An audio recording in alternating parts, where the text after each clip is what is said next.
नमस्कार, मी ज्ञानेश्वर आणि आपण पाहता डीसी मराठी. आपण आता सध्या छत्रपती संभाजीनगरच्या पश्चिम या मतदारसंघामध्ये आलेलो आहे. या ठिकाणी शिवसेना शिंदे गटाकडून संजय शिरसाट उमेदवार आहे आणि युबीटी कडून मशालीकडून आपल्याला या ठिकाणी राजू शिंदे हे उमेदवार आहे. आपल्याला लोकांच्या प्रतिक्रिया आपण जाणून घेण्याचा प्रयत्न करूया. लोकांना काय वाटतंय, उमेदवार कोण निवडून येईल वगैरे. दादा नमस्कार. नमस्कार दादा. हा नमस्कार.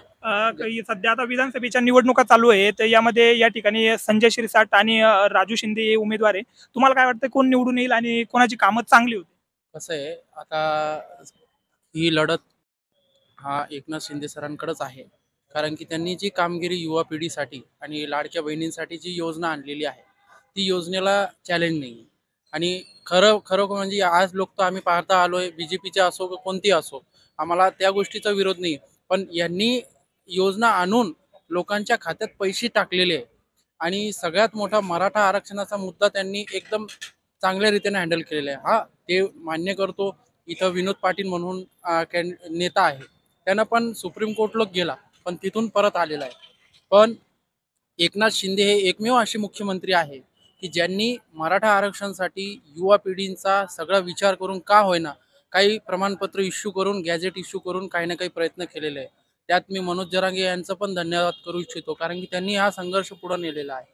आणि एकनाथ शिंदे साहेब हे एकमेव असे मुख्यमंत्री होऊ शकतात पुढे भविष्यात की जे मराठा आरक्षणाला योग्यरित्या पार पाडू शकतात. आणि नाही, तुम्ही जरांगे पाटलांचा उल्लेख केला, पण जरांगे पाटलांचं म्हणणं आहे की आम्हाला ओबीसी मधून आरक्षण पाहिजे, सरकारने ते तर दिले नाही. नाही, ओबीसी मधून आरक्षण हा आज नाही उद्या कॉन्स्टिट्यूशन प्रोव्हिजन मध्ये, कारण की मी लॉ डिग्री घेतलेला ॲडव्होकेट आहे.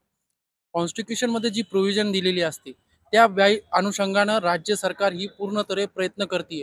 तुम्हाला सुप्रीम कोर्टानं ओबीसी मधून द्यावं यासाठी तुम्ही स्पेशल याचिका दाखल केलेली नाहीये अथवा स्टडी केलेली नाही.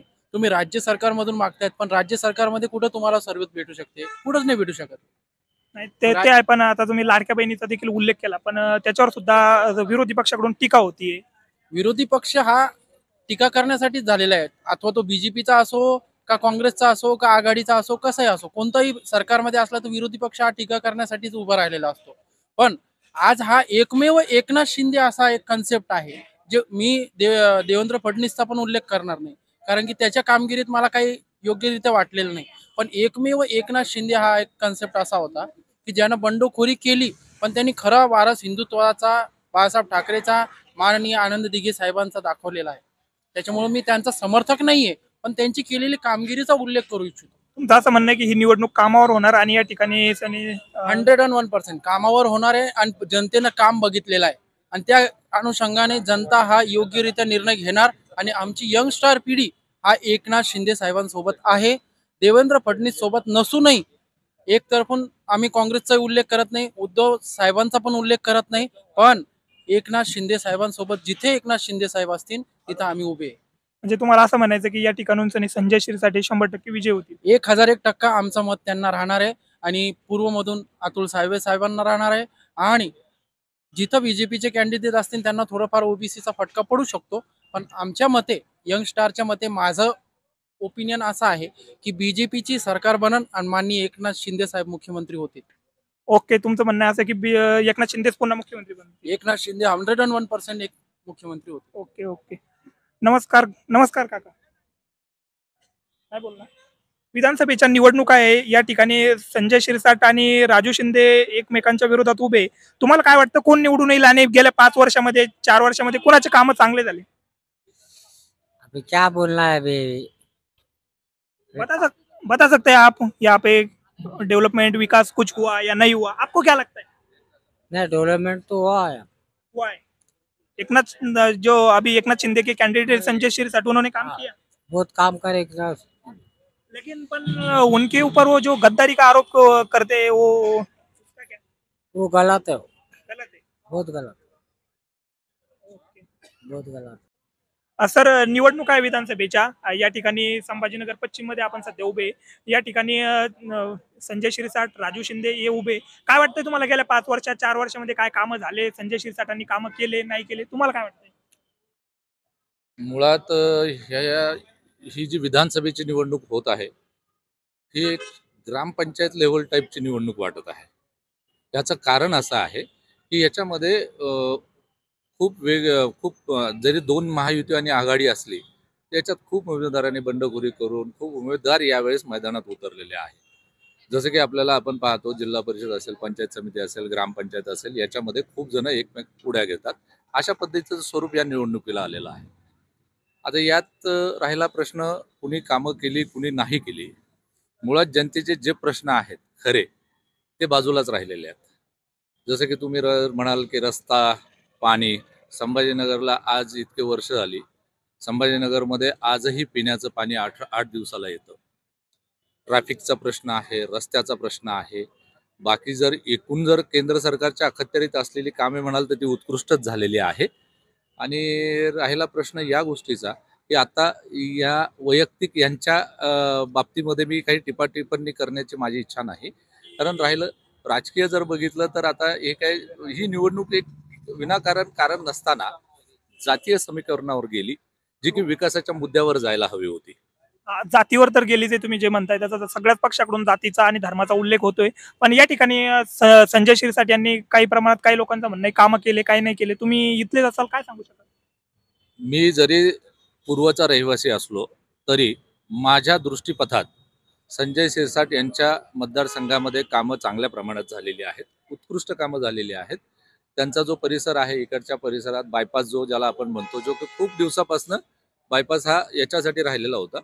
म्हणजे चिखल, रस्ते नव्हते, ड्रेनेज लाईन नव्हती, पाण्याचं तर आता त्यांनी नियोजन केलेलंच आहे. म्हणजे सर्वांनीच केलं. आता जवळपास सगळ्याच पक्षांनी याच्याला धरून जी काही योजना अखत्यारीत झालेली आहे ती योजना आता पूर्णत्वास येण्यास अजून एक 3 ते 6 महिन्याचा कालावधी लागेल असा एक अंदाज आहे.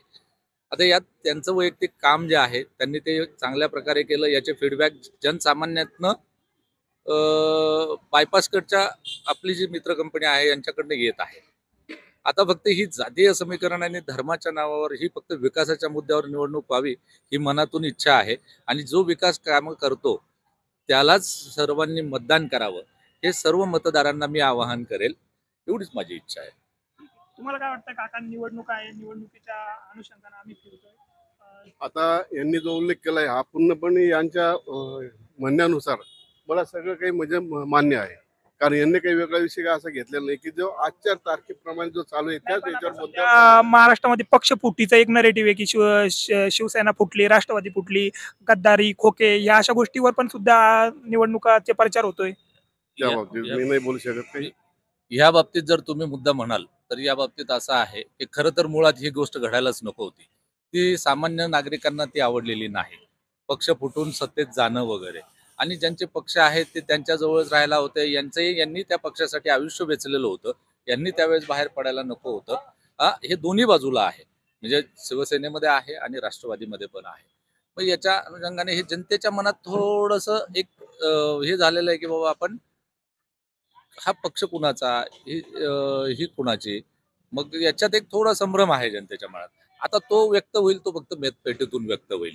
याच्यामध्ये आज आपण असं निष्कर्ष काढू शकत नाही की जेणेकरून कोणाला मतदान पडेल, कोणत्या पक्षाला पडेल. मग शिवसेना शिंदेगड पडेल किंवा शिवसेना उबाठाला पडेल किंवा राष्ट्रवादी शरद पवार गट, अजित पवार गट आणि एकमेव राहील ते भाजप आणि काँग्रेस. ते राष्ट्रीय पक्ष आहेत. त्याच्यामध्ये आज संभ्रमाचं वातावरण आहे की आज हे नाही ठरवू शकणार आपण, तर मतदार राजा आहे शेवटी. मतदार राजा जो आहे तो त्या मतदाराचा काय अधिकार वापरून ज्या काही गोष्टी करतो त्यावर ह्या सगळ्या गोष्टी अवलंबून आहेत. त्यामुळं ही निवडणूक मात्र एक वेगळं काहीतरी चित्र घेऊन येईल असं एक निदर्शनास येत आहे. तुम्हाला थोडक्यात असं म्हणायचं की महाराष्ट्रासाठी निर्णायक निवडणूक असेल. ही 100% निर्णायक असेल. कारण याच्यामध्ये बऱ्याच जणांची म्हणजे समीकरण जी काही आता सध्या काही मराठा समाजाचे मोर्चे निघाले त्याच्यातून एक वेगळा संदेश गेला. त्याच्यातून एकीचं दर्शन झालं. त्याच्यातून बाकीच्या सर्व प्रस्थापित जी कोणी होती त्यांना पण यामध्ये बऱ्यापैकी चांगल्या प्रमाणात मोठ्या प्रमाणात धक्के बसू शकतात. जे आतापर्यंत प्रस्थापित ज्यांनी परंपरागत आजोबा आमदार खासदार, वडील आमदार खासदार, मुलगाही आमदार अशी जी परंपरा आहे ही कुठंतरी खंडित व्हायला हवी आणि ती खंडित होऊ शकते. यावेळेस एक असा संदेश आहे. कारण नमस्कार. काय वाटतं या ठिकाणी विधानसभेच्या निवडणुका या ठिकाणी राजू शिंदे आणि संजय शिरसाट उमेदवार आहे. काय वाटतं कोणाचं काम चांगलं आहे आणि कोण या निवडणुकीमध्ये निवडून येईल? महायुतीचं सरकार येणार आहे. काय आहे, महायुतीने विकास केलेला आहे. आज शहरामध्ये तुम्ही बघताय सगळ्या जागेवर विकास चालू आहे. सगळ्या गोष्टी हे पश्चिमचा जर विचार केला तर आज एमआयडीसी डेव्हलप झालेली, एमआयडीसी मध्ये पण भरपूर काम झालेलं आहे, ग्रामीणला झालेलं आहे, शहरामध्ये आता सध्या रस्त्याचे कामं चालू आहे, सगळीकडे विकास चालू आहे. आता तुम्ही कोणत्याही वार्डात जाऊन बघा, सध्या ज्योतिनगर मध्ये रस्त्याचे कामं चालू आहे.